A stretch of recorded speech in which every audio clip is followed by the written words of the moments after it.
So all's good. Hello, everybody. It's me, Fee, White Zulu, and welcome to another edition of the book of the same name, my autobiography. And I want to welcome you to my channel. Hope you're enjoying these. I'm certainly enjoying recording them. Now, this is chapter 21, called Rocket. I turned 9 at the end of January 1959 and had grown so tall that my legs dangled down and almost touched the ground when I rode Squib. He was an awkward little pony at the best of times and looked very much like one of those shaggy Thelwell cartoon illustrations. Dad had bought him off a Basutu, or possibly traded him in for an unrideable polo pony he'd been conned into buying in a moment of weakness.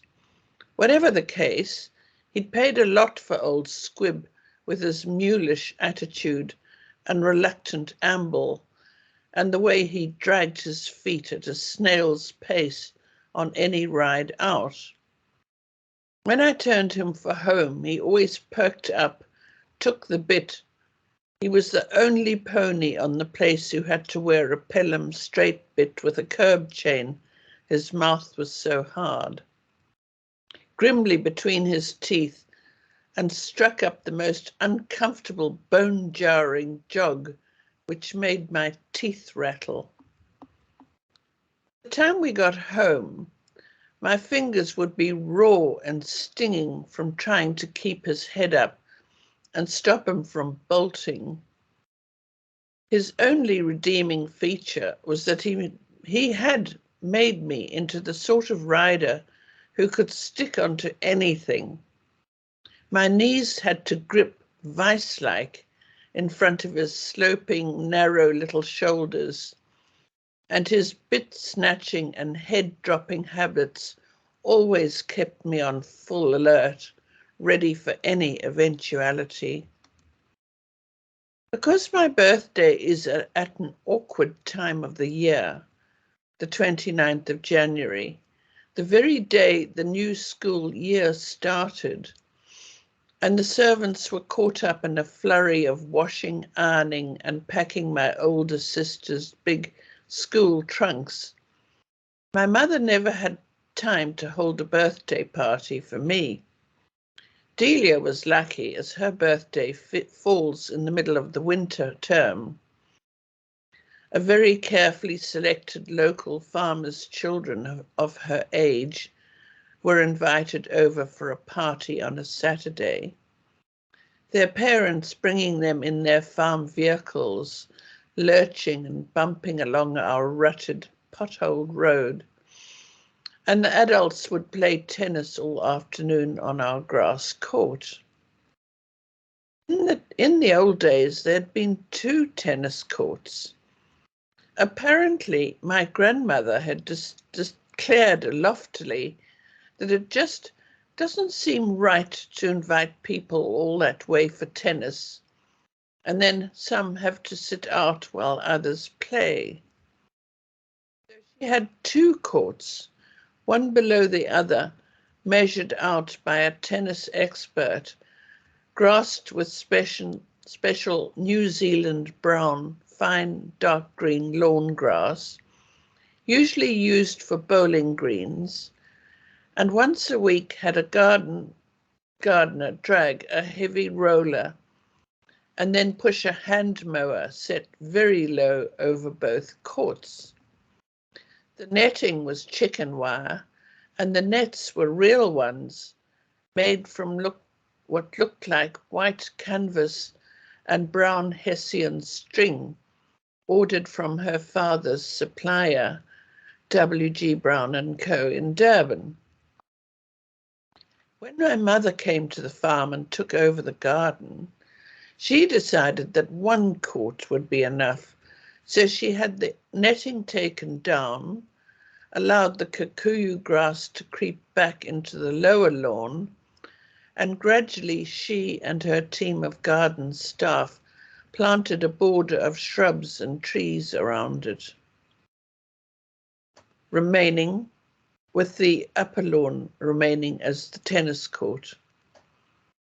When my parents' friends, on any occasion like Delia's birthday party or house parties, when my parents' friends drove up from Durban or Maritzburg to spend the weekend fishing, everybody brought tennis kit and played until sundown, or till they were chased off the court by the I'm tongue-tied today, sudden thunderstorms, which appeared from behind the mountain as regularly as clockwork every summer's afternoon.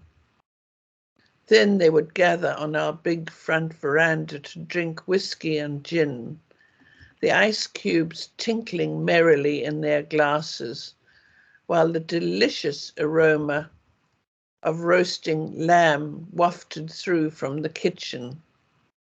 Masango sweated under his tall chef's hat, basting meat, chopping piles of veggies from our garden, and hurling them into the battered saucepans, which bubbled on the stove with such vigour that water splashed up the wall behind. He whisked up delectably sweet, fluffy banana souffles for pudding, to be eaten piping hot with our fresh, rich cream poured over the top. I flitted silently around the dining room in his white waiter's uniform, complete with red sash and little white cap, laying the long French polished table with silver and putting out crystal wine glasses, which sparkled in the light from candles in scrolled silver candelabra on the yellowwood mantelpiece, and in the middle of the gleaming table, either side of a cut glass bowl of fragrant flowers freshly picked by my mother that morning. We children would run wild over the farm and played in the river until our nannies, local farmers with children, always brought their own Zulu nannies to pasopa them, to look after them, sat with Evelina under the gum trees, dipping hunks of bread into deliciously hot, strong, sugary coffee in generous chipped enamel mugs, and gossiped tirelessly about us abelungu until it was time to call us in to be bathed and given supper of creamy yellow scrambled eggs on toast, sprinkled with chopped parsley. Then the visiting children were bedded down with their respective nannies in our nursery, while their parents drank wine and then port, and eventually tiny demi-tasses of Nescafe to try and sober up sufficiently to be able to tackle the treacherously slippery road home. My 9th birthday party was quite different, a far more sedate affair. Grandpa had been invited over for afternoon tea on the Sunday before, and Masango had baked a sponge cake with cream and strawberry jam in the middle and dusted it with icing sugar. My mother stuck 9 tiny pale blue curly candles on top and lit them. I blew them out in one breath and made my usual wish. Grandpa put his teacup down, leant forward in his chair and said, "Your present is in the orchard paddock." I looked at him, puzzled. "Run down and have a look," he insisted, and I put my slice of cake carefully back on my plate and leapt off the veranda steps to race down past the tennis court. Standing there was Lady Fair, Grandpa's polo pony, a half-thoroughbred chestnut mare, with the sun gleaming off her glossy golden rump. And at her heels stood her latest foal. He was a long-legged year-old bay colt, with a white blaze down his little face and small, beautifully curved ears, which pricked curiously towards me. Yes, he's yours, chuckled Grandpa. He'd walked down to the paddock behind me and stood now, watching my face as I stared in disbelief and then utter delight as I realized the foal was mine. His sire is that excellent polo pony of old Jock Mackenzie's at Fort Nottingham, the one he bought as an ex-racehorse. I got Simeon to ride Lady Fair over yesterday afternoon, leading him, and we hid them in the apple tree field until this afternoon. He'll take Lady home now as your colt is fully weaned, and we'll lead him to the pigsty field where the others are, so he doesn't get lonely. What are you going to call him? I pondered for a moment, thinking of Squib. Rocket, I said triumphantly. It's the perfect name, because he'll be so much faster than Squib. I could scarcely believe that at last my birthday wish had come true. Every year I wished for a proper pony, a real one who had held his head up, ran like the wind, and didn't have to be kicked along every step of the way. What'll happen to Squib now? I asked a little anxiously. After all, he'd served me, however reluctantly, for the past 4 years. I've arranged for him to go up on top, said my father, who'd joined us by now, and was looking my new colt over with an appraising eye. The herdsman will ride him, and you can still see him when you go up there. In the meantime, you can ride Ronald or Prince. You really are too tall to be getting back onto Squib now. That foal has some Arab blood in him. Look at those sickle-shaped ears. I could hardly believe my own ears. Not only was I being promoted from my recalcitrant little beast, but I would be allowed to ride Dad's most prized, not to say valuable, polo ponies. I'll help you break Rocket in when he's ready, said Grandpa, standing there in the sun, leaning on his walking stick. And he tipped his bush hat back off his forehead with his thumb. Grandpa was the best horseman in the district, in fact in the country, and had on several occasions represented South Africa as the highest handicap polo player. He'd taught us all to ride as soon as we were able to walk, putting us on the pommel of his own saddle to meander about his small holding at Fort Nottingham, before sitting us on old Sonny's bony back on a special sheepskin saddle he'd had made, and leading us behind his pony, Lady Fair, for long rides over the farm. We'd fallen off at first, of course, and landed with a bump on the hard dirt road. No Ugazi, no blood. Oh, sorry, no.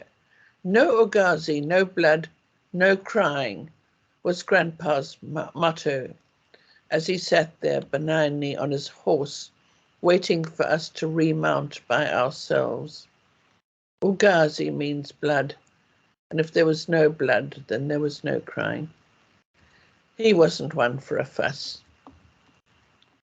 He was about 23 years old, and from Nicolette downwards, each toddler had been carefully placed on the sheepskin saddle and to be led plodding around by Grandpa. We'd all learned to ride on Sunny, and then gradually progressed to more adventurous mounts as we grew older. He wasn't a small horse, but he had the wonderful placid disposition which made him such an ideal child's pony. Bomb-proof, Grandpa called him.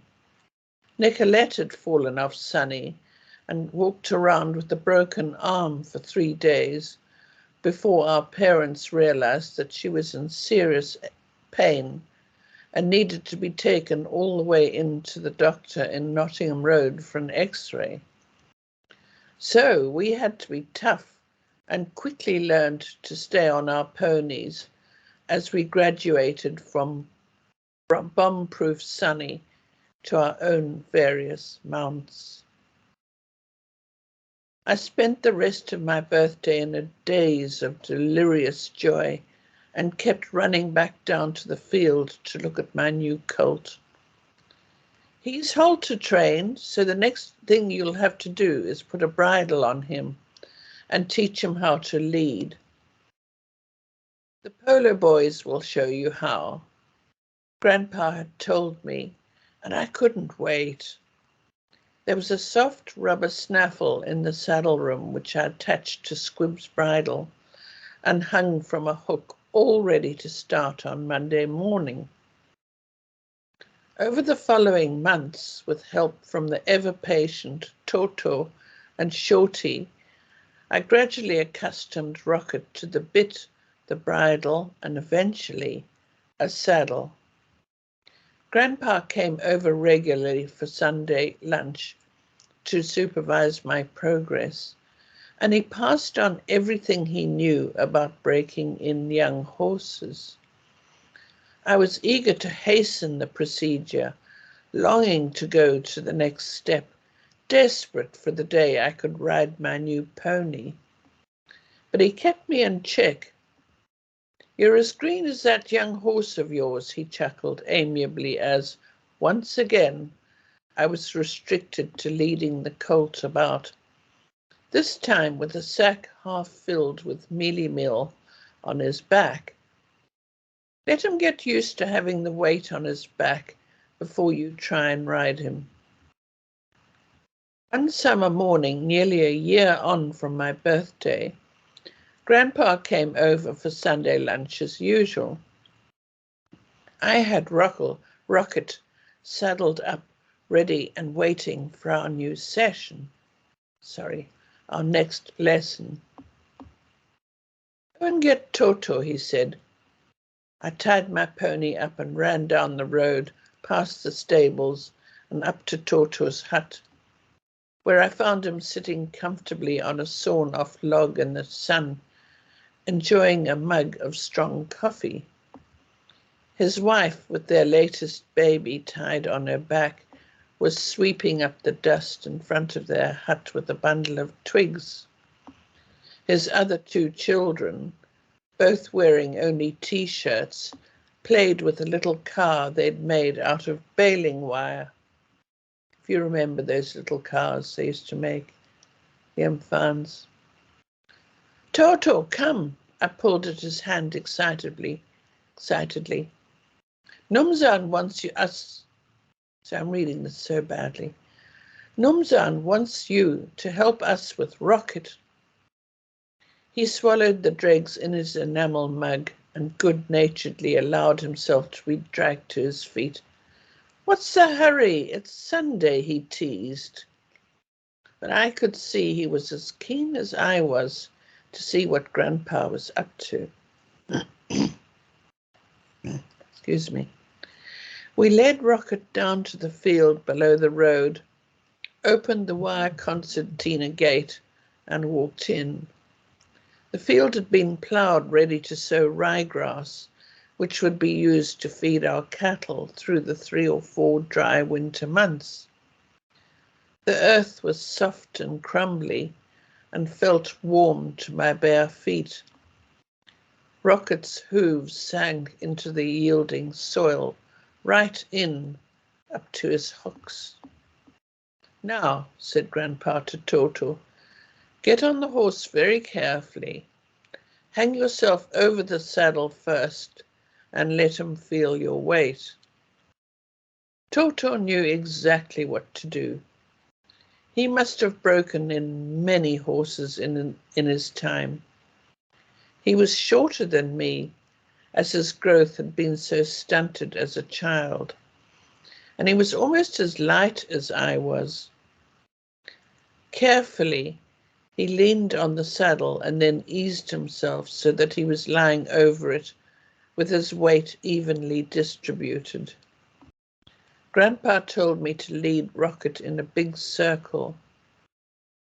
My horse, he was no longer a pony, as he now stood at just over 15 hands, walked obediently around behind me, seemingly unaware of the man on his back. Right, Toto, you can get off, and this time get on him properly. I want you sitting in the saddle, said Grandpa. Toto did so, and once he was mounted, I held my breath. This was the most crucial moment, to see whether the horse would suddenly realize he had a rider on his back and begin to buck or rear up on his hind legs. When Dad trained his polo ponies, he always got Toto or Shorty to get on first, and he never bothered to take the horse down to a ploughed field either. Just told them get mounted at the back gate. The rest of the Zulu labourers somehow always got wind of a potential rodeo and appeared from nowhere, gathering in a crowd to see what would happen. Occasionally a new horse, or one which was being broken in, would explode into a series of bucks and pig jumps and rear up to try and dislodge the rider, who, not Shorty or Toto, they never fell off, would hit the ground with a thump, sending up a puff of dust. The crowd roared with delight and called out to him to hurry and remount so that they could be entertained again with another fall. There was laughter and good-natured jeers as comments were passed on the rider's skills. Not all the men on the farm could ride, and certainly none of the women or children. In Zulu custom, if you own a horse, you rode it, and your women and children walked behind you, carrying your and their possessions in bundles on their heads. Rocket stood absolutely still for a moment, and then, when Toto touched his bare heels to his flanks, moved forward in a brisk walk. Perfect, said Grandpa triumphantly. This horse knows what you want him to do. Then it was my turn, and I swung myself as lightly into the saddle as I could, while Toto held his breath. Off you go now, said Grandpa. Ride him round the field in a big circle. If he bolts, he'll tire quickly, in this soft ground, and won't run away with you. It felt like magic. Rocket moved forward smoothly at a touch of my heels, and I trotted and then cantered him. He was as comfortable as a rocking horse, moving effortlessly under my knees in an almost silken stride. I pulled gently on the reins, and he stopped immediately and stood still. You've got a good horse there, said Grandpa, with a pleased smile. He doesn't look as though he'll give you any trouble. For me, having Rocket was the equivalent of being given my own sports car. Unlike Squib, who moved away mutinously the minute he saw a bridle in my hand and was so difficult to catch, Rocket came trotting and stuck his head out for the halter.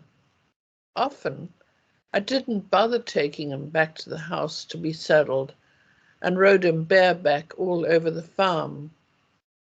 He had a springy, bouncy step, but his gait was so comfortable that I could ride him all day without a saddle. And when he galloped, he was faster than any of the others, polo ponies included. That's all for today. I'm making them slightly shorter. I believe with load shedding that you're finding it difficult to listen to too long a chapter. So I've dropped the length of them ever so slightly and making them a bit shorter. I hope you enjoyed it. And this, of course, I want to thank John Moslane for all the help he gives me in creating these videos. Without him, I couldn't do it. And Sean for uploading them to my YouTube site. And if you want to see photographs and read more information, I have a website which is www.whitezulubook.com. So that's all for this time, and I hope to see you on the next reading. Thank you so much for listening. Goodbye.